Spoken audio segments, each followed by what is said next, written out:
నమస్కారం. భగవద్గీత 6వ అధ్యాయము 2వ శ్లోకము. ఆత్మ సంయమ యోగము లేదా ధ్యాన యోగము.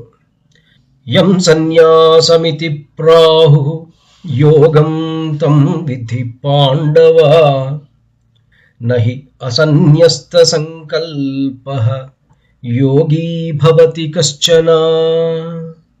యం దేనినైతే సన్యాసం ఇది సన్యాసమని ప్రాహు పెద్దలు శాస్త్రాలు చెబుతున్నారో తం దానినే యోగం యోగమని అనగా కర్మయోగమని విద్ధి తెలుసుకో ఓ అర్జున.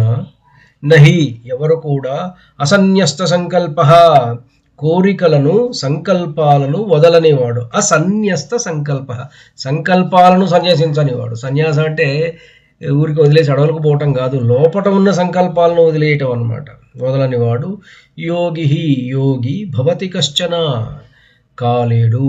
అంటే వాడు అడవులకు వెళ్ళినా ముక్కు మూసుకొని ఉన్నా, ఇక్కడ బయట వాడి ఊళ్ళో ఉన్నటువంటి 100 ఎకరాల పొలంలో విత్తులు వేసారా లేదా, పంట పండిందా లేదా, కోతులు పాడు చేస్తున్నాయా లేకపోతే ఇంకోటి అవుతుందా, ఇవే ఆలోచనలతో ఉన్నాడు అనుకోండి, వాడు సన్యాసి కాలేడు. కేవలం కాషాయం కట్టినంత మాత్రాన వాడు సన్యాసి కాలేడు.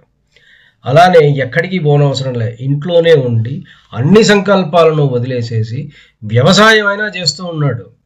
కానీ తన పనిని కర్తవ్యంగా, ఈ సమయానికి నేను విత్తులు నాటాలి కాబట్టి నాటాను, ఈ సమయానికి దుక్కి దున్నాను, ఈ సమయానికి నా విత్తనం వేశాను, ఈ సమయానికి వాటికి కలుపు తీశాను అంతే. అంటే ఏ సమయానికి ఏది చేయాలో అది తన కర్తవ్యంగా భావించి, నాకు 100 పుట్ల వడ్లు వస్తుంది, పుట్టు ఇంత అవుతుంది, ఇంత డబ్బులు వస్తాయి, దాంతో ఇందుకు కొంటాను, ఏమీ లేదు. జస్ట్ తన పని మాత్రం తను చేసేటువంటి వాడు. లోపల ఉన్నటువంటి సంకల్పాలను, ఆశలను, వీటన్నిటిని త్యజించిన వాడు అతడు యోగి అన్నమాట. సన్యాసం కట్టుకుని అడవులకు పోయినంత మాత్రాన యోగి కాజాలడు. బాహ్య రూపం ముఖ్యం కాదు, కర్మలను వదిలిపెట్టడం ముఖ్యం. కర్మలను వదిలిపెట్టడం అనే కంటే కూడా కర్మల వెనక ఉన్నటువంటి ఫలాపేక్షను, అంటే సంకల్పాలను వదలడం చాలా ముఖ్యం. మనసులో కలిగే కోరికలే మనిషిని కర్మబంధాలలో చిక్కుకునేలా చేస్తాయి. ఆ సంకల్పాలను త్యాగం చేయటమే నిజమైన సన్యాసం. కర్మయోగి లోకంలో ఉంటూ పనులు చేస్తాడు.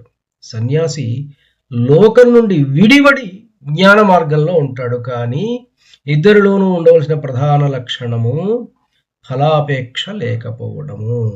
లోకంలో ఉంటూ పనిచేసేటువంటి కర్మయోగి అయినా, బయట ఎక్కడికైనా అడవులకు వెళ్ళి సన్యాసం అడవులకు వెళ్ళి లోకం నుంచి విడివడి జ్ఞాన మార్గంలో ఉండేవాడైనా, ఇద్దరు కూడా యోగులే.